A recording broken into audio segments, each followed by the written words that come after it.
El pecado que más molesta a Dios es el orgullo. Este se puede comparar con un cáncer espiritual que inicia de manera pequeña y casi no se nota, pero poco a poco crece y se extiende hasta tomar control de toda la persona. Muchos expertos en teología afirman que el orgullo es la base de todos los demás pecados. El orgullo fue también lo que causó la caída de Lucifer. En el libro de Proverbios, capítulo 16, versículo 5, encontramos: el Señor detesta a los orgullosos, ciertamente no quedarán impunes. Es un mensaje bastante serio, ¿no crees? El orgullo nos empuja a priorizar nuestros deseos sobre los de Dios, confiando en nuestras capacidades en vez de depender de Él. Es como si le dijéramos a Dios: muévete, quiero manejar yo. Imagina lo irracional que suena eso. Esta actitud reta la autoridad de Dios y nos desvía de nuestro verdadero propósito en la vida, que es honrar al Creador. El profeta Isaías nos advierte sobre las consecuencias del orgullo en Isaías, capítulo 2, versículos 11 y 12, los ojos altivos del hombre serán humillados y el orgullo humano será abatido. Solo el Señor será exaltado en aquel día. Dios tiene reservado un momento para confrontar a todos los arrogantes y soberbios, a todo aquello que se eleva, y serán rebajados. Este pasaje nos recuerda que, al final, todo orgullo humano será derrotado ante la majestad de Dios. Es como si Dios nos dijera: puedes pensar que eres el mejor ahora, pero eventualmente verás cuán insignificante eres frente a mi grandeza. El orgullo se presenta en nuestra vida de muchas maneras y a menudo no lo notamos. Funciona como un camaleón espiritual, cambiando de color para mezclarse y pasar inadvertido. A veces, se manifiesta como una arrogancia clara, esa sensación de yo soy mejor que todos. Otras veces, se esconde detrás de una humildad fingida, donde pretendemos ser modestos solo para ganar elogios. El orgullo nos bloquea de admitir errores, pedir disculpas y avanzar espiritualmente, pone barreras entre nosotros y Dios, y entre nosotros y los demás. Quien es orgulloso lucha para aceptar la autoridad y suele juzgar a otros con dureza, ignorando sus propios defectos. Es el caso del famoso dicho sobre la viga en el ojo propio y la paja en el ajeno: notamos el más mínimo fallo en los demás, pero ignoramos nuestros propios errores. Jesús enseñó que debemos ser humildes como los niños para entrar en el reino de los cielos, según Mateo, capítulo 18, versículo 3. Piensa en esto: un niño pequeño fácilmente acepta que necesita ayuda y no lo sabe todo, confía de manera natural en sus padres. Esta es la actitud que Dios espera de nosotros. La humildad, que es la cualidad contraria al orgullo, nos ayuda a reconocer nuestra dependencia de Dios y abre la puerta para recibir su gracia y guía. Es como si la humildad fuese la llave que desbloquea nuestro corazón para que Dios entre y trabaje en nosotros. Cuando somos humildes, reconocemos que todo lo que tenemos y somos proviene de Dios. No nos vanagloriamos de nuestros logros, sino que le damos la gloria a Él. La humildad nos hace receptivos a aprender y crecer, y nos motiva a tratar a los demás con amabilidad y comprensión, recordando que todos somos imperfectos y dependemos de la gracia de Dios. Ahora vamos a hablar del segundo pecado que realmente disgusta a Dios: la idolatría. Muchas personas creen que la idolatría es algo antiguo, que solo existía en culturas paganas con estatuas y rituales extraños. Sin embargo, la idolatría está más presente en nuestras vidas de lo que creemos. Va más allá de adorar estatuas o dioses falsos, se trata de cualquier cosa que prioricemos sobre Dios en nuestras vidas. El primer mandamiento es muy claro al respecto: no tendrás otros dioses además de mí, según se menciona en Éxodo, capítulo 20, versículo 3. Es como si Dios dijera: quiero ser lo más importante en tu vida, no me conformo con un segundo lugar. En la sociedad actual, la idolatría aparece de maneras menos obvias. El dinero, por ejemplo, puede convertirse en un ídolo cuando dependemos más de él que de Dios para nuestra seguridad y felicidad. El éxito profesional también puede ser una forma de idolatría si sacrificamos todo, incluyendo nuestra salud y relaciones personales, para lograrlo. Incluso las relaciones pueden ser ídolos si las colocamos por encima de Dios. Y la tecnología, ¿cuántas veces preferimos dedicar más tiempo a nuestros smartphones en lugar de compartir momentos valiosos con Dios o nuestra familia? Estas cosas no son malas por sí mismas, pero se transforman en ídolos cuando las ponemos antes que nuestra relación con Dios. El profeta Jeremías lanzó una advertencia muy fuerte sobre este tema, diciendo: mi pueblo ha cometido dos pecados, me abandonaron a mí, la fuente de agua viva, y cavaron sus propias cisternas. Cisternas rotas que no retienen el agua, según Jeremías, capítulo 2, versículo 13. Esta comparación es muy poderosa. Imagina que Dios es una fuente de agua pura y refrescante, siempre disponible para nosotros. Pero en lugar de aprovechar esta fuente, decidimos excavar nuestros propios pozos que, aunque nos cuestan mucho trabajo, al final no pueden mantener el agua. Esta imagen muestra cómo la idolatría, además de ofender a Dios, nos deja insatisfechos. Solo el Creador puede realmente satisfacer el vacío en nuestros corazones. El apóstol Pablo también habla sobre formas menos evidentes de idolatría en su carta a los Colosenses.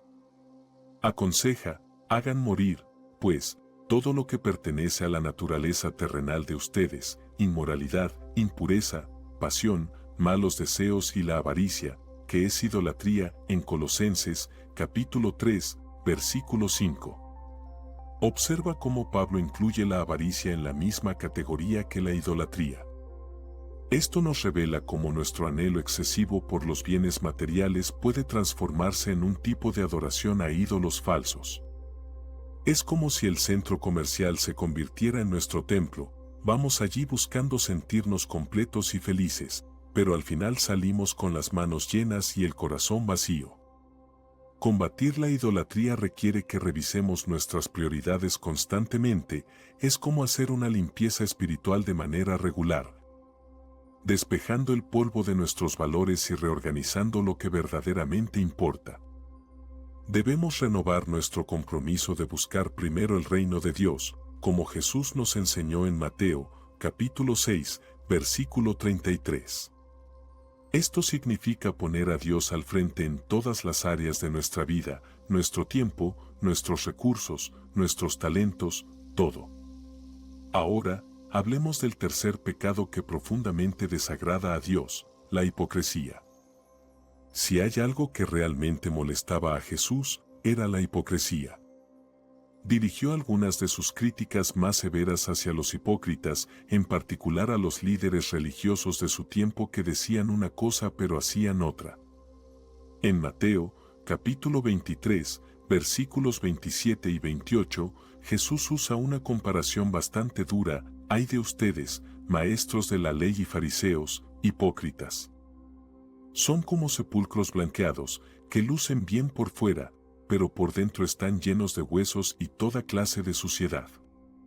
Así son ustedes: por fuera parecen justos ante los demás, pero por dentro están repletos de hipocresía y maldad. Imagina a Jesús enfrentando a estos líderes religiosos con estas palabras. Seguramente fue un momento de mucha tensión. ¿Por qué Jesús fue tan crítico con los hipócritas? Porque la hipocresía es extremadamente dañina. Funciona como un cáncer que deteriora la fe desde dentro. El hipócrita no solo engaña a otros, sino que también se engaña a sí mismo. Es como la historia del mentiroso que repite su mentira tantas veces que termina creyéndosela. Un hipócrita puede llegar a convencerse de que está haciendo lo correcto, aunque en realidad esté muy alejado de lo que Dios quiere. Se esconde detrás de una fachada de piedad, pero detrás de esa máscara, su corazón está lleno de orgullo, codicia y otros pecados. Es como un actor en el escenario de la vida, fingiendo ser una persona santa, pero en realidad, su vida privada es totalmente diferente. Este pecado es muy grave porque afecta la credibilidad del cristianismo ante el mundo. ¿Cuántas veces has escuchado a alguien decir que no va a la iglesia porque está llena de hipócritas? La hipocresía desalienta a las personas a buscar la verdad sobre Dios, actúa como un obstáculo en el camino de aquellos que intentan conocer al Señor. La hipocresía no es algo que recién aparece, ya era un problema en tiempos muy antiguos. El profeta Isaías, siglos antes de Cristo, ya hablaba en contra de la hipocresía religiosa. Comentó, el Señor dice, este pueblo se acerca a mí con la boca y me honra con los labios, pero su corazón está lejos de mí. Su adoración no es más que un mandamiento enseñado por hombres. Isaías, capítulo 29, versículo 13. Esto muestra cómo la hipocresía puede convertir la fe en una serie vacía de reglas y rituales. Es como seguir un guión religioso sin tener una verdadera conexión con Dios. Es la persona que va a la iglesia todos los domingos, pero el resto de la semana actúa como si Dios no existiera, o quien ora en público con palabras elaboradas, pero en casa es grosero con su familia. Dios quiere que seamos auténticos en nuestra fe, que nuestras acciones reflejen realmente nuestras creencias.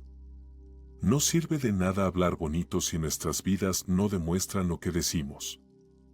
El apóstol Juan nos urge, hijitos, no amemos de palabra ni de lengua, sino de hecho y en verdad. 1 Juan, capítulo 3, versículo 18.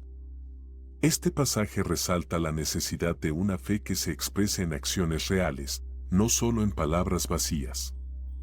Es como si Juan dijera, no es suficiente solo decir que amas a Dios y a tu prójimo, tienes que demostrar ese amor con hechos.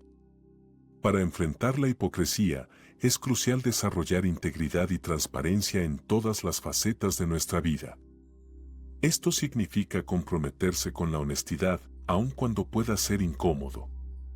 La autoevaluación es esencial para luchar contra la hipocresía, es como realizar un chequeo espiritual de forma regular.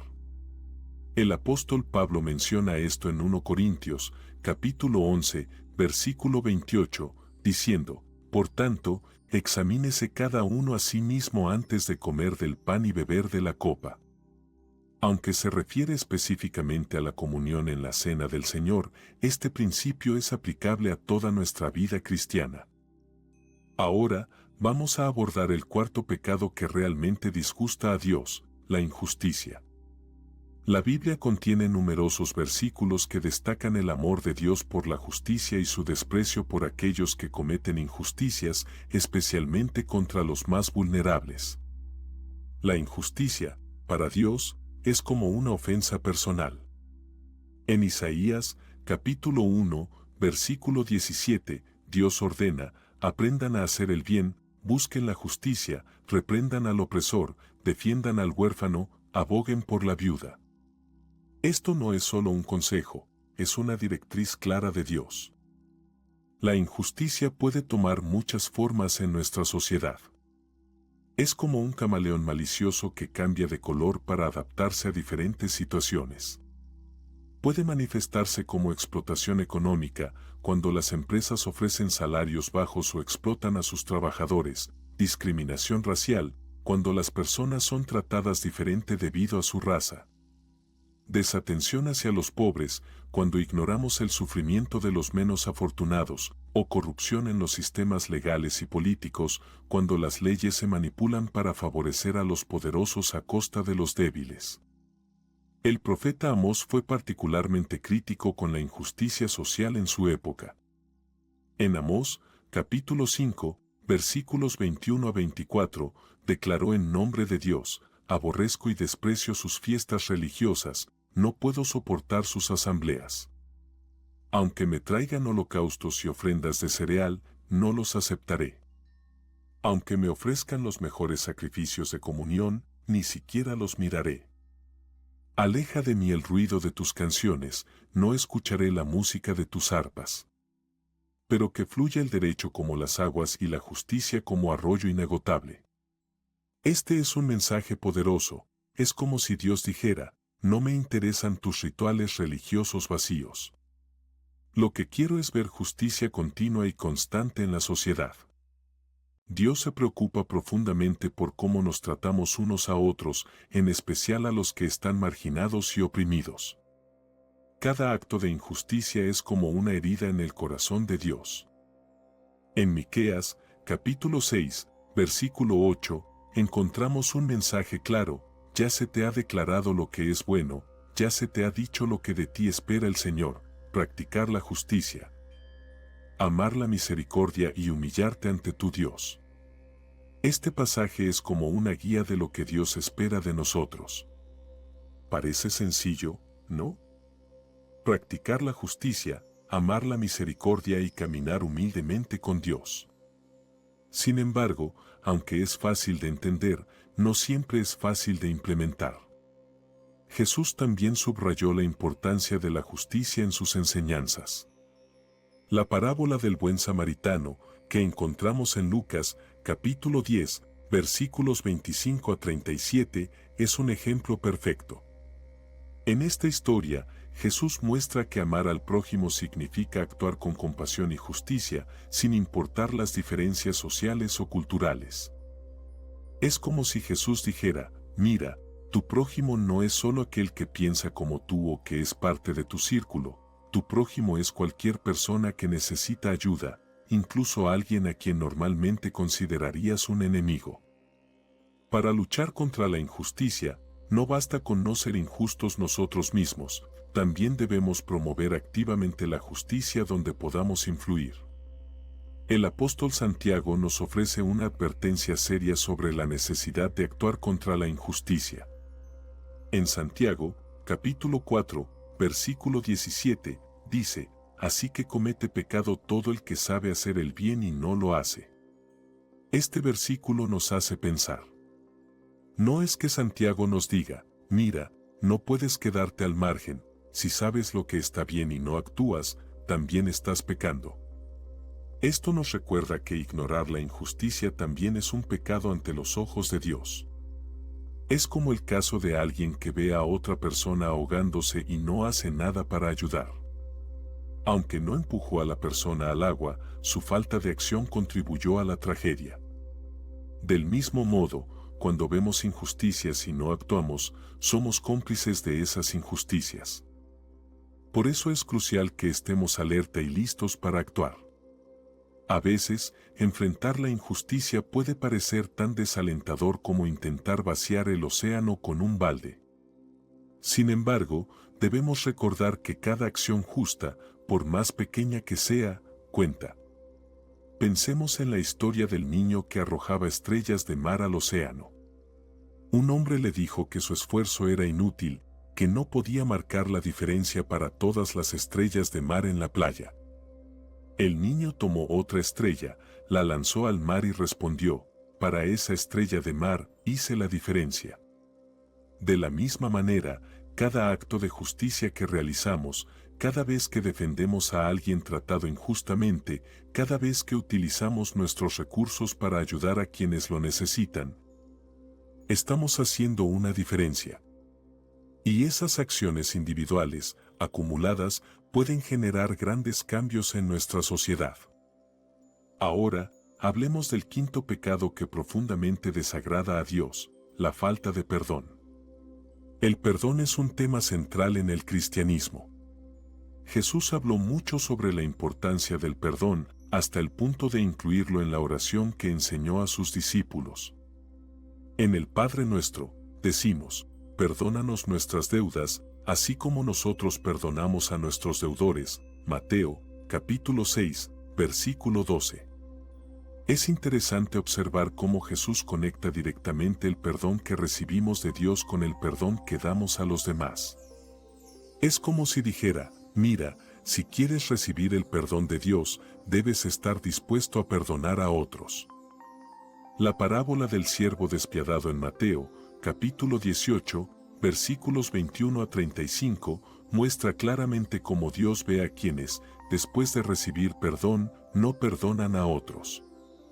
En esta historia, un siervo que fue perdonado una deuda enorme, imagina millones de pesos, se niega a perdonar una deuda mucho más pequeña de un compañero, quizás de unos pocos pesos. Al final, termina siendo severamente castigado. Es como si Jesús nos estuviera poniendo frente a un espejo y diciendo, así te ves cuando te niegas a perdonar. La falta de perdón nos atrapa en la amargura y el resentimiento, es como beber veneno esperando que la otra persona se enferme. Al final, los más perjudicados somos nosotros mismos. La falta de perdón también nos impide vivir plenamente el amor y la gracia de Dios. Es como si construyéramos un muro entre nosotros y Dios, bloqueando el flujo de su gracia en nuestras vidas. En Marcos, capítulo 11, versículo 25, Jesús dice, y cuando estén orando, si tienen algo contra alguien, perdónenlo. Este versículo conecta directamente nuestra capacidad de perdonar con nuestra experiencia del perdón divino. Es como si Jesús dijera, si quieres que tu relación con Dios esté abierta, necesitas mantener abiertas las vías del perdón con los demás. Es crucial entender que perdonar no significa olvidar lo ocurrido o justificar el comportamiento incorrecto. Perdonar no es pretender que la ofensa nunca sucedió, más bien, es liberar al ofensor de la carga emocional y dejar el asunto en manos de Dios. Es decir, opto por no buscar venganza, ni guardar rencor, dejo esta situación en manos de Dios. El perdón a menudo requiere tiempo y oración, similar a curar una herida profunda, toma tiempo y puede ser doloroso, pero es vital para nuestra salud espiritual y emocional. El apóstol Pablo nos ofrece consejos prácticos sobre cómo vivir una vida de perdón en Efesios, capítulo 4, versículos 31 a 32, abandonen toda amargura, ira y enojo, gritos y calumnias, y toda forma de malicia. Más bien, sean bondadosos y compasivos unos con otros, perdonándose mutuamente, así como Dios los perdonó a ustedes en Cristo. Es como si Pablo nos diera una fórmula para una vida sin amargura y llena de paz. Primero, nos aconseja deshacernos de todas las actitudes negativas, amargura, resentimiento, ira. Esto es como limpiar una herida antes de tratarla. Luego, nos insta a ser bondadosos y compasivos, perdonándonos mutuamente. Y la razón para hacer esto es que Dios nos ha perdonado a través de Cristo. Es como si Pablo dijera, mira lo que Dios hizo por ti, ahora, ve y haz lo mismo por los demás. Por lo tanto, el perdón no es opcional para los cristianos, es fundamental para nuestra identidad como seguidores de Cristo. Al perdonar, reflejamos el carácter de Dios y mostramos al mundo el poder transformador del Evangelio. Cada vez que perdonamos, es como un eco del perdón que Dios nos otorgó en la cruz. Y a medida que nos habituamos a perdonar, encontramos una libertad y una paz que el resentimiento nunca podría ofrecer. Ahora, pasemos al sexto pecado que realmente disgusta a Dios, la indiferencia espiritual. La indiferencia espiritual actúa como una enfermedad silenciosa que debilita nuestra fe desde dentro.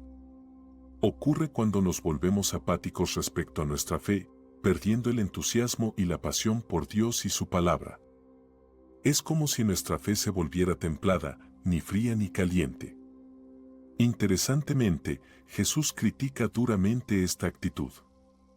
En Apocalipsis, capítulo 3, versículos 15 a 16, reprende a la iglesia de la Odisea por su tibieza espiritual, diciendo, conozco tus obras, sé que no eres ni frío ni caliente. Ojalá fueras lo uno o lo otro. Por tanto, como no eres ni frío ni caliente, sino tibio, estoy por vomitarte de mi boca. Este pasaje muestra lo mucho que Dios aborrece la tibieza espiritual. Es como si Jesús dijera, prefiero que estés completamente en contra de mí a que me sigas sin ningún compromiso real. La indiferencia espiritual puede desarrollarse poco a poco, es una erosión lenta que desgasta nuestra fe con el tiempo. A menudo es resultado del confort material. Cuando tenemos todo lo que necesitamos y más, podemos caer en la trampa de pensar que no necesitamos a Dios. Otro factor común es seguir una rutina religiosa sin significado. Es cuando vamos a la iglesia, leemos la Biblia y oramos, pero lo hacemos de manera automática, sin realmente involucrar el corazón, como si comiéramos sin saborear la comida. También puede surgir de no mantener una relación genuina con Dios cuando dejamos de dedicar tiempo y esfuerzo a nuestra vida espiritual. La indiferencia espiritual puede compararse con dejar de regar una planta, causando que nuestra vida espiritual se marchite. Esta indiferencia puede aparecer de varias maneras. Una de ellas es la falta de interés por la palabra de Dios, cuando la Biblia se convierte solo en un libro más en el estante que raramente abrimos, o cuando la leemos sin que las palabras realmente lleguen a nuestro corazón. Es como si escucharas una música increíble con audífonos dañados, sabes que la música es buena, pero no puedes disfrutarla por completo. Otra forma se ve en una vida de oración superficial, donde nuestras oraciones son repetitivas y carentes de significado, como si solo estuviéramos marcando una casilla más en nuestra lista de tareas. Es parecido a hablar con alguien mientras miras el celular, físicamente estás ahí, pero tu mente y corazón están en otro lado. La indiferencia espiritual también puede mostrarse en la falta de pasión por compartir el Evangelio. Es como si tuviéramos la cura para una enfermedad mortal y no nos preocupáramos por compartirla con quienes están muriendo. El profeta Amós habla sobre los peligros de esta complacencia en Amós, capítulo 6, versículo 1, diciendo: «Ay de ustedes que se sienten seguros en Sión y confiados en el monte de Samaria». Amós nos advierte que esa sensación de seguridad puede ser una trampa espiritual, una advertencia que sigue siendo relevante hoy, recordándonos mantener nuestra fe activa y vibrante. Para luchar contra la indiferencia espiritual, debemos renovar constantemente nuestra pasión por Dios. Es como reavivar una relación. Debemos buscar a Dios con todo nuestro corazón, como se nos anima en Jeremías, capítulo 29, versículo 13, «Me buscarán y me encontrarán cuando me busquen de todo corazón». Esto nos invita a una búsqueda intensa y sincera de Dios. El séptimo pecado que realmente disgusta a Dios es la ingratitud. La Biblia a menudo vincula la falta de gratitud con la rebelión contra Dios y el olvido de sus bendiciones. La ingratitud es como una amnesia espiritual, donde olvidamos todo lo que Dios ha hecho por nosotros.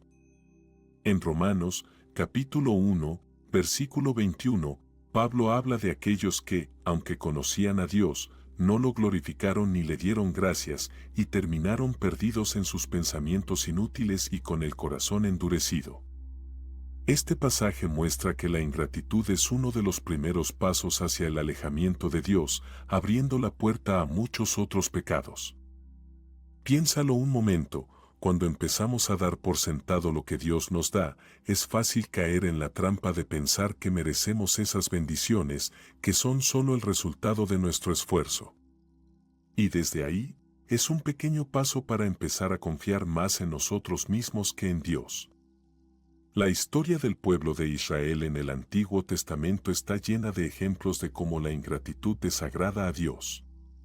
A pesar de haber presenciado milagros increíbles, como la liberación de Egipto y el cruce del Mar Rojo, los israelitas a menudo se quejaban y olvidaban lo que Dios había hecho por ellos. En Números, capítulo 11, versículo 1, leemos: «Aconteció que el pueblo se quejó a oídos del Señor, y cuando lo oyó, el Señor ardió en ira. Y se encendió en ellos fuego del Señor y consumió uno de los extremos del campamento». Este versículo nos hace reflexionar. Es como si Dios dijera: «Después de todo lo que he hecho por ustedes, ¿así me responden?». La ingratitud a menudo surge de una visión distorsionada de nuestra realidad. Es cuando nos centramos tanto en lo que nos falta que olvidamos agradecer por lo que sí tenemos. Es como mirar un vaso medio lleno y solo ver la parte vacía.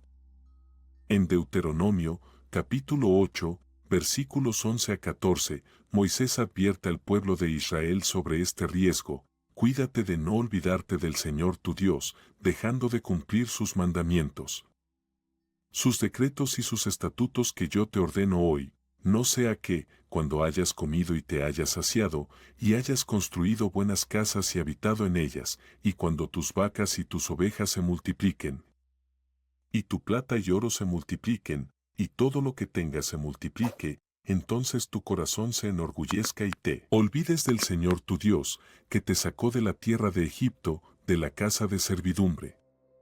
Esta es una advertencia seria. Es como si Moisés dijera: ten cuidado, la prosperidad puede ser una trampa espiritual si no mantenemos una actitud de gratitud constante. La gratitud es una cualidad que realmente agrada a Dios y cambia nuestra manera de ver la vida. Es como si pusiéramos lentes espirituales que nos ayudan a ver las bendiciones de Dios en cualquier situación.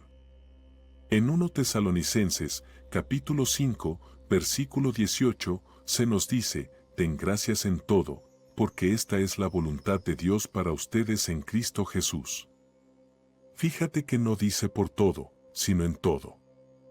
Es como si Pablo sugiriera: sé que no todo en la vida es bueno, pero puedes encontrar algo por lo que agradecer en cualquier circunstancia. La gratitud nos permite reconocer que Dios tiene control sobre todas las situaciones, incluso en los momentos difíciles. El Salmo 100, versículo 4, nos anima: entren por sus puertas con acción de gracias y a sus atrios con alabanza, denle gracias, bendigan su nombre. Esto nos invita a adoptar la gratitud como un estilo de vida, no solo como una reacción esporádica cuando las cosas van bien. La gratitud puede ser la clave que nos abra las puertas a la presencia de Dios. Al fomentar un corazón agradecido, empezamos a ser más conscientes de la bondad de Dios en nuestra vida diaria. Comenzamos a notar sus bendiciones, incluso en las pequeñas cosas que antes ignorábamos. Un atardecer se convierte en una obra pintada por Dios, un abrazo de un amigo, en un recordatorio de su amor. Incluso los desafíos se pueden ver como oportunidades para crecer y depender más de Dios. Para desarrollar la gratitud, una buena práctica es mantener un diario de gratitud. Simplemente, cada día escribe 3 cosas por las que estás agradecido. Puede ser difícil al inicio, pero con el tiempo te sorprenderás de cuántas bendiciones logras identificar. Es como entrenar un músculo: cuanto más practicas la gratitud, más fuerte se vuelve en tu vida. Otra técnica útil es expresar gratitud a los demás. Al agradecer a las personas que nos rodean, no solo las bendecimos, sino que también nos recordamos a nosotros mismos que Dios a menudo usa a otras personas para bendecirnos. Esto crea un ciclo virtuoso de gratitud que se expande a nuestro alrededor. Recuerda, la gratitud no es solo un sentimiento, es una decisión. Podemos optar por ser agradecidos incluso cuando no nos sintamos así, y al hacer esta elección repetidamente, descubrimos que tanto nuestra actitud como nuestra perspectiva sobre la vida empiezan a cambiar. Ahora, vamos a hablar sobre el octavo y último pecado que realmente desagrada a Dios: la falta de amor. El amor es tan esencial para el carácter de Dios y para la vida cristiana que Jesús lo señaló como el mandamiento más grande. En Mateo, capítulo 22, versículos 37 a 39, Jesús nos dice: ama al Señor tu Dios con todo tu corazón, con toda tu alma y con toda tu mente. Este es el primero y más importante de los mandamientos. Y el segundo es similar: ama a tu prójimo como a ti mismo.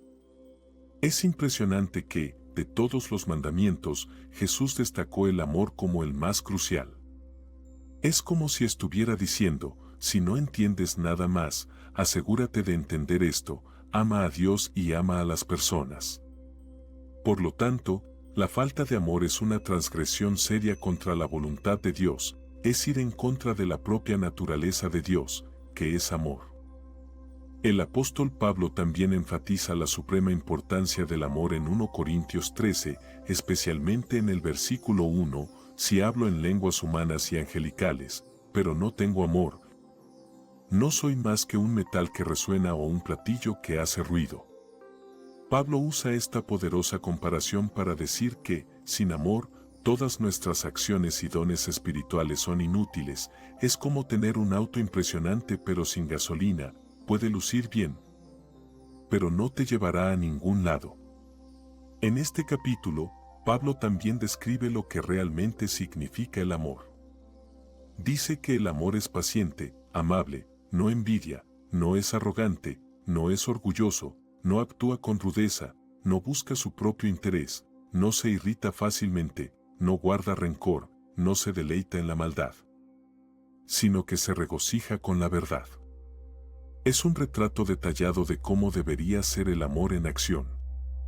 La falta de amor puede aparecer en nuestras vidas de varias maneras. Una es siendo indiferentes al sufrimiento de los demás, como el sacerdote y el levita en la parábola del buen samaritano, quienes vieron al hombre herido y simplemente pasaron de largo.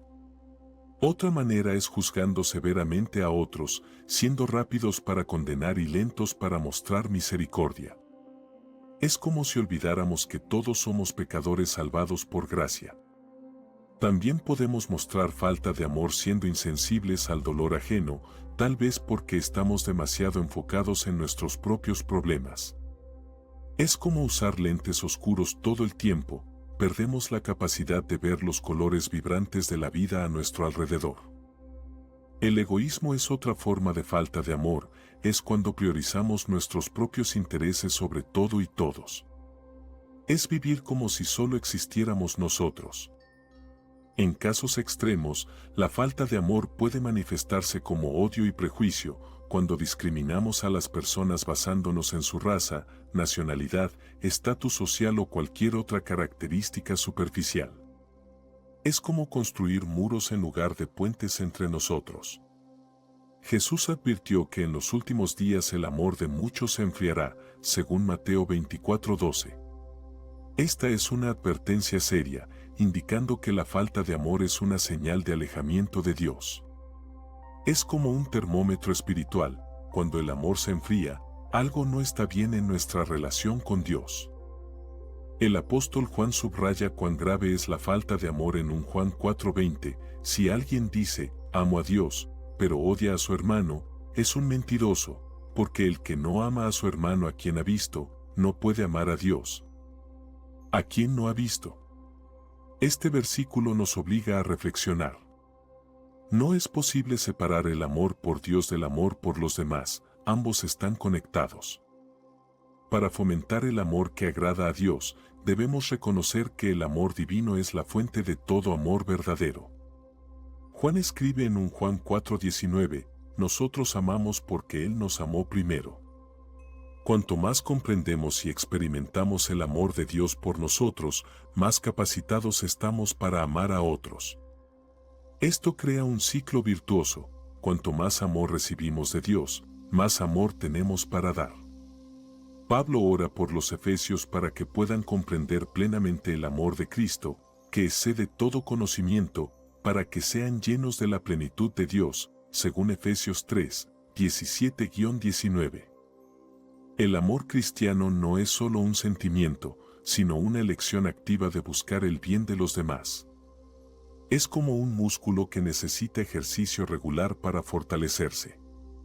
Jesús nos llama a amar incluso a nuestros enemigos, según Mateo 5:44, lo cual es un mandato radical.